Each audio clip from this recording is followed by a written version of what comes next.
you, Mr. Speaker. I'm pleased to yield to Mr. Kingston such time as he may consume, a member of the Defense Appropriations Subcommittee. The gentleman from Georgia is recognized for such time as he may consume. I thank the gentlewoman from Florida for yielding, and Mr. Speaker, I thank you. I want to say this, that if the troops in Baghdad watched what Congress was doing today, they would be outraged.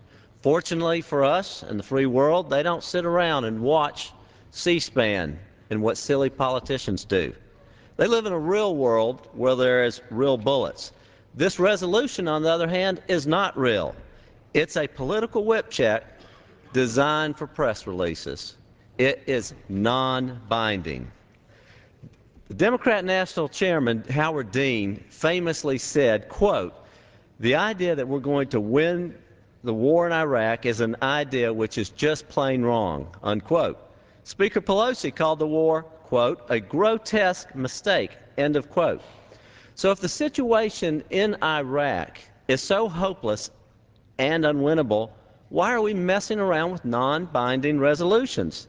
If the war is a lost cause and there's no longer an American interest, why don't we just go ahead and get out of there now? It's not worth another life or another dime. Conversely, if the cause is worthwhile, shouldn't we fight to win? Non-binding resolutions, Mr. Speaker, are great for the Democrat club back home. But for those of us who serve in Congress, we are the law of the land. We are elected to pass laws, fund wars, and influence policies. Our opinions, as expressed in non-binding resolutions about what should happen in Sudan or Israel or Cuba, they're appropriate. But when it comes to American soil, our job is to pass real legislation and make real laws. We don't have to vent our frustration. We can change policy. This week's resolution is just a cover your rear end political design to give the legislative branch a chance to say, "I told you so." But, Mr. Speaker, as you know, like it or not, a real vote is coming. It's coming in the form of the fiscal or FY08 supplemental bill. In that supplemental resolution, $5.6 billion is designed to pay for 21,500 new troops in Iraq. All members will have a chance to vote on that supplemental bill. And as you know, an amendment can be offered to delete the $5.6 billion. A no vote would be against it, and a yes vote would be to say we're against having the troops there and we're not going to pay for it. That is what's real. You know, I think in November the electorate made an adjustment. They did not like what the Republican House was doing, and I certainly understand that. I think we did fail on many levels to deliver the products which we promised we would deliver to the people. But the Democrats are in the same situation. It was an anti-war fever that swept so many of them into office, but here we are with a non-binding resolution.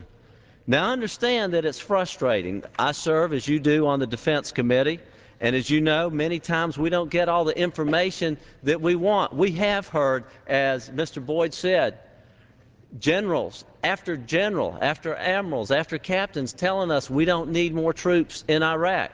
And now they're saying that they do. We have also heard the President say the decisions for military changes in Iraq would be made in Baghdad, not in Washington, D.C. And I hope that is the case with this situation. I'm very frustrated about it. But one thing we have been told unequivocally by those same generals and admirals and secretaries of the Navy and Army and Secretary of Defense, and today from the ambassador from Jordan and Egypt, is that if America withdraws from Iraq at this time, it is sure to bring chaos and destruction. That will lead to a full-scale sectarian war, which could lead to division. It could be so chaotic that the United States of America would have to return to Iraq in larger force numbers than we have now. It could lead to Iraq becoming a nation-state controlled by terrorists or terrorist sympathizers, and that would be in control of the third largest oil reserve in the world. Now, we've seen what Mr. Putin and Hugo Chavez down in Venezuela are doing with their petrodollars and all the anti-American ill will they're spreading around the globe. Would you really want to empower a bunch of terrorists with those kind of oil revenues? And then the other thing we're told is if you pull out immediately or quickly, what happens to U.S. credibility abroad? As we're dealing with China, who very recently shot down a satellite. We're very concerned about that. North Korea, we're at the negotiating table with them right now. And Russia seems to be slipping away from democracy and going back to some of its older ways that we're worried about. And as I've just said, Hugo Chavez is spreading bad street money all over South America, which is not a good sign. And then finally, Mr. Speaker, if we pull out, what does it say to the American servicemen who've already lost their lives? Hey, sorry, we didn't mean it. Your sacrifice wasn't worth us gutting it out, if you will. You know, it's interesting. The president has been criticized for, quote, staying the course, and he's no longer staying the course. And who is supporting staying the course by a yes vote to this non-binding resolution but the Democrat leadership and the Democrat Party? If you're saying it's a lost cause, but we support you, how are you saying, no, we're not going to send recruits? It doesn't make sense. You just can't have it both ways. This is staying the course. The president no longer wants to stay the course. He's saying, let's plus up the numbers. Let's divide Baghdad 9 different ways. And that is something the RAND Corporation has called for as it studied the history of nations that have insurgencies. Subdividing the areas is an effective way to fight insurgencies. The president has said, let's go into Al Anbar province. Let's go into Sadr City. Those are changes of the course. Mr. Speaker, a yes vote is a vote to stay the course. A non-binding resolution is an insult to those who are in harm's way. If you truly believe that the war is a lost cause, why mess around with a non-binding resolution?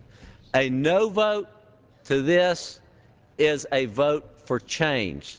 And I believe it sends a stronger signal to the troops that we support you and we are sending new recruits to help you finish and complete this job. And I yield the balance of my time.